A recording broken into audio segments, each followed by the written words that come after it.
OSK. So ayan, syempre, Starbucks pa rin. At ito, meron tayong dalawang new arrival na, ayan, isang 7-seater na Nissan Livina 2024 model. At itong all new 2024 acquired Chevrolet Trailblazer natin. Ayun, no? One yung pambentahan yan sa market, pero syempre mas mura dito sa atin. Ayan, nandito ako ngayon sa aking grahe. Syempre para sa magpapa-schedule kasi walang tao rito. Bali, grahe ko lang to para masamahan ko kayo, ma-assist ko kayo.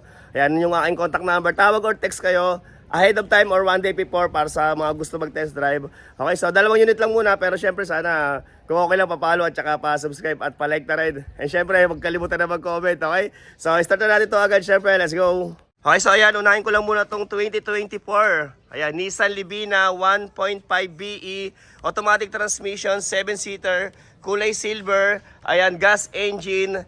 Okay, 798 ang asking ko rito, 798,000. Ayan, para sa naghahanap ng pampamilya, ayan, pang 7-seater. Ito, baka matripan mo na to. Ayan, 2024 model. Ayan, kamukha siya ng expander. Pero ito, Nissan Livina BE, ang kanyang variant. O, ayan o. Ikutin lang natin syempre. So ayan, number 1 yung kanyang coding. Sa likod meron siyang dalawang back sensor. Meron din siyang back camera. Ayan. Kulay silver, Nissan Livina. Mamaya check natin yung kanyang saktong mileage. Siyempre ikutin lang muna natin para sa nagkaka-interest nito. Ayan, nakita nyo naman kung gaano kasariwa yan, Gar. Okay, sa gulong, parang nasa 80% pa yung kapal ng kanyang gulong. Siyempre, naka two-tone mags. Ayan, so pakita ko lang yung loob. Ayan, syempre, pakita ko lang yung loob at yung kanyang sakto mileage. So, ayan, automatic yung kanyang side mirror. Syempre, keyless entry, naka-tint. Ayan, so ito yung kanyang loob. Hindi lang siya ganun kalinis kasi kakakuha pa lang namin nito. Pero, ayan, kita nyo naman, malinis pa. Okay? Ito, 2024 model. So, ang kanyang sakto mileage ay 31,000 para sa 2024. At amoy bago pa to. Ayan, sa dashboard. Napakasariwa pa. Siyempre may stock na monitor at naka-plastic. Pati yung kanyang vanity mirror naka-plastic pa. At may aircon dyan syempre. May compartment dito. Lagayan ng baso. Automatic transmission. Mga controls dyan. So ayan. So may gusto nito mag-text or tumawag kayo. Ayan, mas maaga syempre para ma-update ko rin kayo kung available pa yung unit bago nyo ito tignan. At may design dito sa sidings na leather pero plastic lang siya. At kita mo naman sa kanya mga controls, so napaka-fresh pa. Okay? So start natin syempre para ma-check natin kung one click start ba to. Okay, so ayan syempre tapak brake. Okay, so ayan one click start. So ito naka-plastic po yung kanyang monitor at meron din tong parking assist. So ayan, meron siyang parking assist syempre. At yung kanyang mga naman, mga manual and booklet, andito pa lahat kompleto. So ito. Okay, ayan yung kanyang mga booklet. So kompleto 2024 model. Okay, para sa sample quotation for financing, ayan, mag-direct message kayo sa aking messenger. Ayan, sa Sir Bag, sa Facebook. Pero sana bago mag-inquire, sana nakapalo. So ito ulitin ko, 2024 model, Nissan Livina 1.5 BE, automatic transmission, 7-seater, kulay silver, ayan, gas engine, 31k mileage, okay? 798,000 ang asking ko rito, 798,000. At syempre, para sa transfer of ownership, sige, libre ko na yan dahil love ko kayong lahat, okay? So ayan, main muna to, syempre, 798,000, 2024, Nissan Livina BE automatic, okay? So next unit tayo. Okay, at ito, damay ko na rin, baka may naghahanap sa inyo, ayan, 2012, Mitsubishi Montero Sports GLSB automatic transmission diesel engine. Ayan, pero nasa 100,000 na mahigit yung mileage nito. Pero syempre, sakto lang naman yung sa edad niya kasi 2012 model. Ayan, bigay ko na lang to ng 500,000 kasama na rin transfer of ownership. Ito, na-vlog ko na rin to dati kasi ginagamit ko tong service ko. Pauwi ng Marilao, Bulacan, papunta rito sa Muñoz, Quezon City. Ito yung siniservice ko. So, subok ko na yan. Ayan, pero syempre, second hand yung sasakyan. Hindi natin naiiwasan yung may mga konting mga ganyan, no?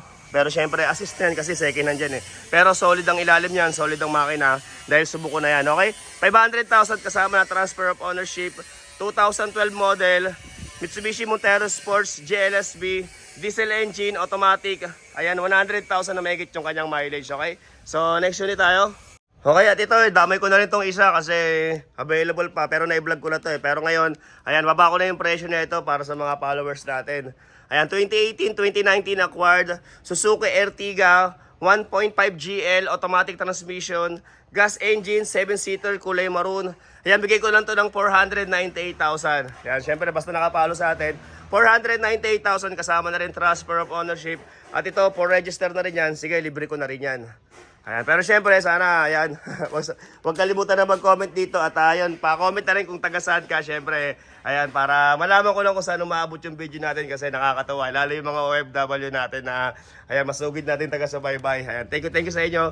Syempre, shoutout sa inyo lahat dyan, okay? So ito, may nyo na to, sa may gusto nito, 498,000. So ito, naka-garnish na rin. Okay, medyo malikabok lang kasi dito, nauulan na. Ayan o, nababasa at syempre, ayan, kita nyo yung aking grahe. Ayan. Okay, so pasilip ko lang yung loob. So ito yung kanyang loob. Ayan, meron na rin siyang seat cover.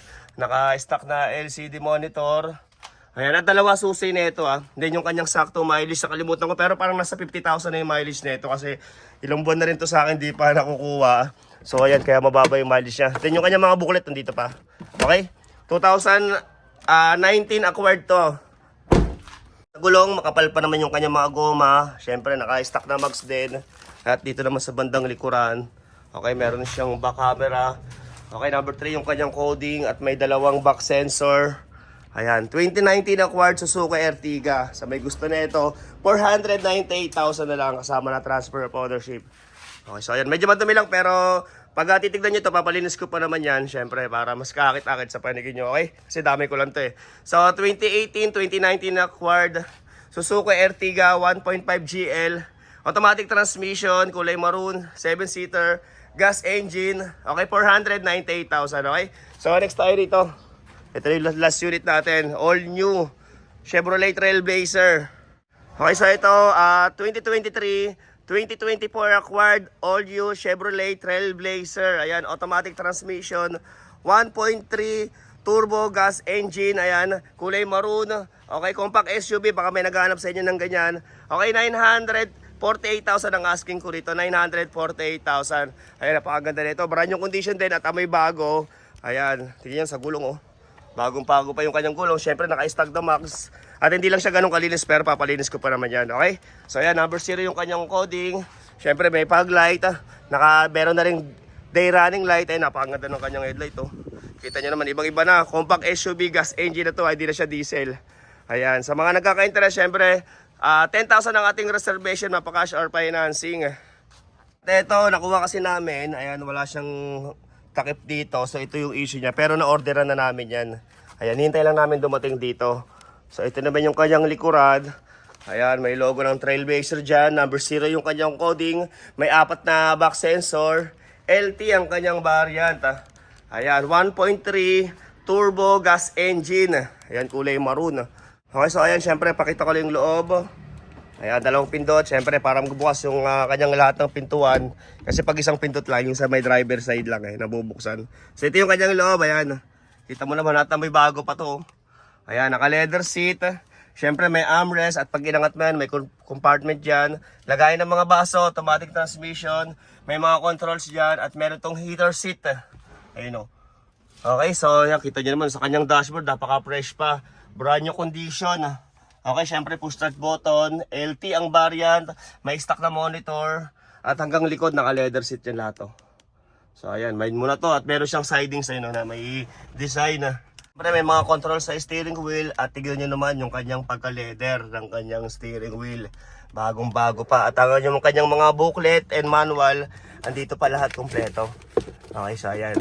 Okay, save yung aking contact number para sa gusto magpa-schedule para ma-test drive to Ayan, kasi unahan lang tayo, syempre. Okay, ito pala yung kanyang saktong mileage ay nawala. So, start natin, syempre, tapak brake. Ayan. So, ayan, one push start. So, ayan, may logo ng Chevrolet dyan pagbukas ng kanyang screen. Then, yung kanyang saktong mileage ay 13,400. Ayan natin. 13,494.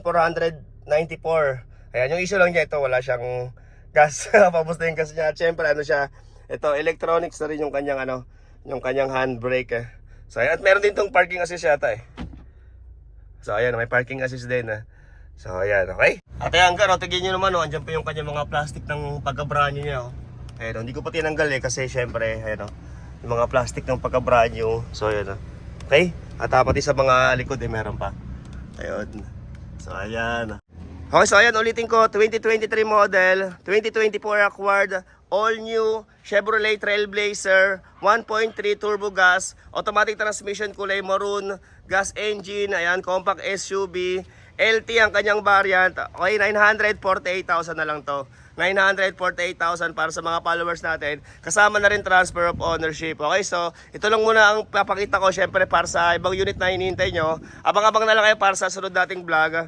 At ayun, syempre Sir Bugs pa rin ang pinakagwapong bugaw ng mga Repossessed cars. Thank you very much for watching.